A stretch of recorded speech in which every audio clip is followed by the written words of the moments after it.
que você faria se soubesse do perigo eminente que seu servo de família trará para todos? Afinal, é a mestra do vilão da obra em que você reencarnou. Vocês lembram que finalmente a Valeta de nome do Reinhard em voz alta para invocá-lo? Pois é, ela não perde tempo. E assim que põe seus olhos nele, pergunta sobre o evento de destruição em massa nas aldeias. E desde quando ele sabe disso? O mago desce do apoio da varanda e fala que a história realmente já chegou aos ouvidos de sua mestra, não é? A Val conta que soube quando o príncipe Silence a perturbou ali, pedindo sua ajuda para resolver a situação. O mago debocha da cara dela. Quando que ele vai poder pedir a mão de sua mestra na cara de pau que nem o povo da realeza? Só nos seus sonhos. Valeta pressiona mais o seu escravo autodeclarado com uma expressão fria. Se ele não tem nada a ver com o ocorrido, que desembuche logo. Não deixe tudo com ar de mistérios para que os outros interpretem mal. A Silo e o Kellon estão desesperados com o tom de desafio dela. E Reinhard fala olhando fixamente para a diva, que imaginou que ela acreditasse nele. A Val fala que sabe que não foi ele na verdade. Primeiro de tudo, se fosse coisa do mestre da torre, não restaria sobreviventes. Ai, o que mais? Ele tá ficando excitado com o quanto sua mestra repara nele, e Val completa dizendo que ele nunca faria algo como um massacre sem uma razão. O Conde Delight e sua mansão é um exemplo. Ele não agiu de forma imprudente, mesmo que o nobre estivesse perto do falecimento. O Reinhard vira a cara ficando sério, e a garota está ficando irritada por ele não responder ela direito. O Duque Kellon convida então o mestre da torre para almoçar, para aliviar o clima. E mais do que depressa, Reinhard saca a pedra de alquimia que quase fez ele engolir da última vez. Mas um pagamento não vai ser necessário. Ele não costuma aceitar favores como gentileza e diz que não tem motivos para esperar favores ali. A diva só consegue pensar que por um breve momento viu preocupação nos olhos do mago. E o mesmo diz que o Kellon não percebeu ainda que sua mestra tem uma intenção por trás daqueles favores irracionais. O Duque pergunta se foi assim que o ensinaram, e na mesma hora o Reinhard fecha a cara. Sua mão se enche de energia mágica. É agora que a chacina começa? Não, porque ele se contém e concorda em conversar após o almoço sobre tudo. Ele sai da varanda deixando todos passados de tão confusos. Agora os dois magos guardiões estão vendo Reinhard atiçando sua mestra, curioso demais para saber por que ela acha que o seu servo não desfalece pessoas sem motivo, e ela diz que ele nunca foi assim. O mago agarra seu rosto para que ela o encare e fala que está enganada, afinal ele vai agir como bem entender, mesmo sem motivos. Valeta rebate e questiona por que ele se obriga a se conter então. Ele se conteu quando tentou destruir o Duque Delfine. Ele afasta sua mão, enquanto a diva pensa que mesmo durante o tempo em que mestra e servo estiveram separados, houve algo que aprendeu. Ele sempre esteve mais perto dela do que a dama imaginava, e suas raízes estavam entrelaçadas há muito tempo antes de se verem. Sendo assim, não pode mais fingir que não o conhece, e ela questiona se ele está assustado com tudo. A cara de surpresa do Rain é o melhor.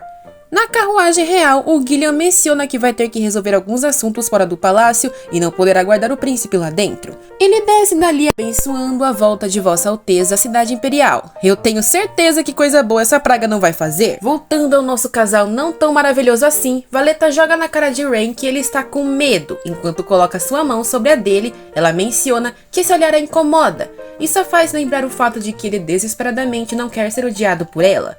O mago reluta em responder, mas então a encara friamente dizendo que ouviu bastante. Diva então se afasta e diz que aquilo é porque ele não a ouviu quando mandou meter o pé da casa do Conde Delight. Ela fala que precisa pensar em algo, caso contrário será levada à força pelo Palácio Imperial. O mago pergunta por que ela sempre escolhe o caminho mais difícil. É só ela pedir que ele pode interferir. Olha a mão dele toda corada. Ela questiona o que ele fará, e ele sorri e diz que a sua mestra é muito teimosa mesmo. Ele promete contar, mas primeiro vai se livrar dos dois magos encheridos. Para sua surpresa, os queridos se negam a sair, e ele reclama que os cães deram para responder hoje em dia. Os dois parecem ter adquirido uma grande confiança, então por que estão olhando realmente como cãezinhos para Val esperando apoio?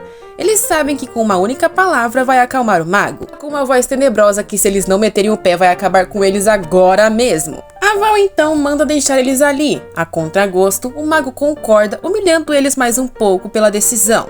A diva se recorda que aquelas duas pessoas na obra original são subordinadas confiáveis e continuam do lado do Rain até o fim, então não é bom que se afastem agora. Ela pede para ele mantê-los como sua escolta por algum tempo, e independente de tudo, é bom que ambos saibam da situação geral.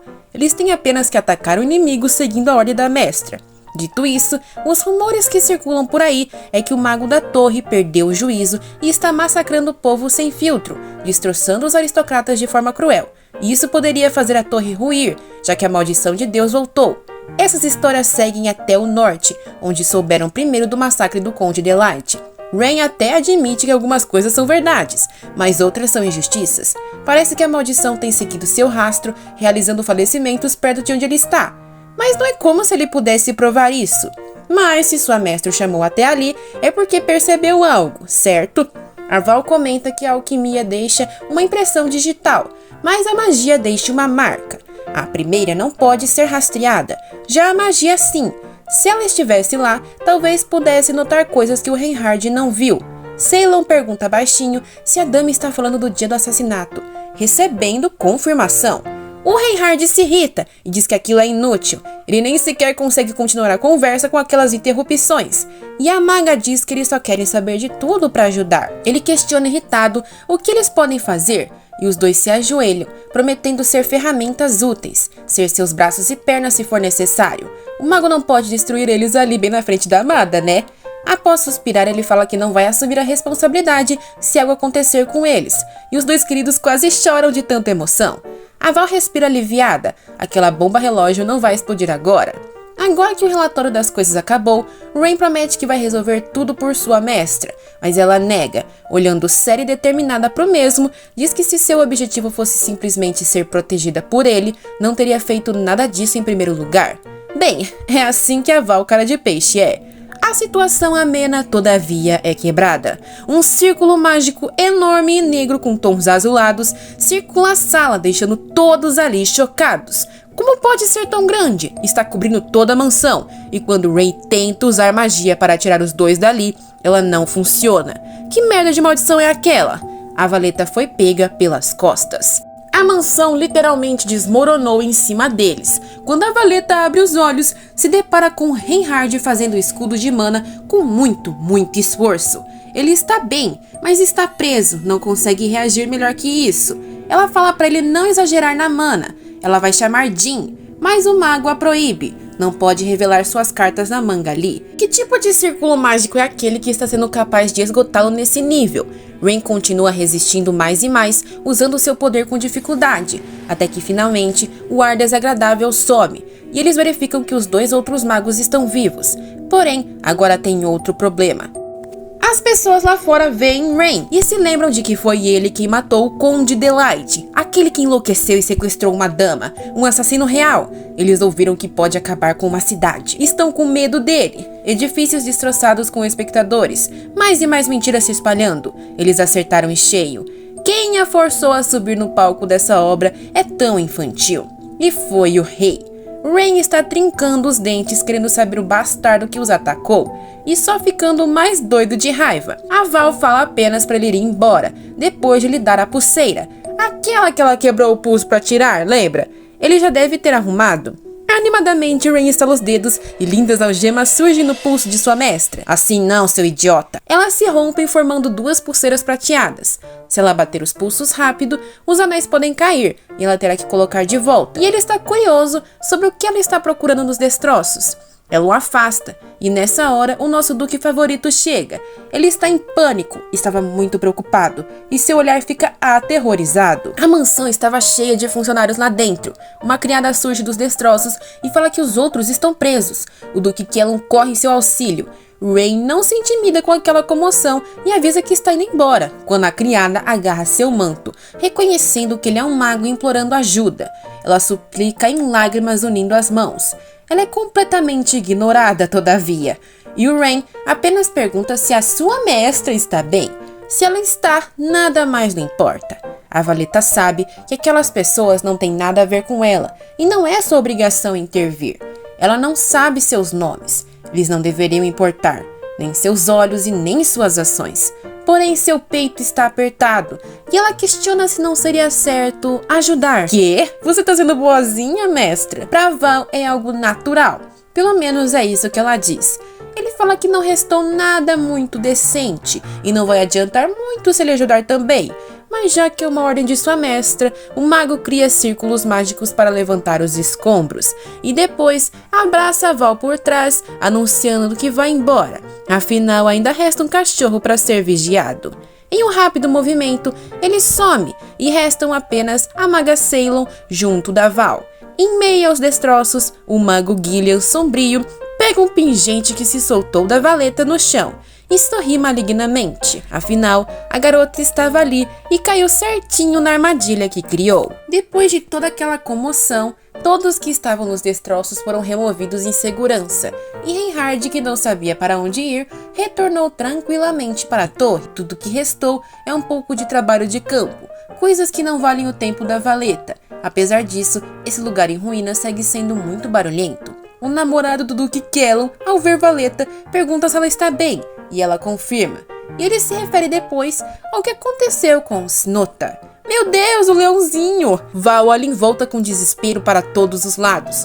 Tinha esquecido completamente. Ela implora então para a maga que a acompanha procurar ele com magia.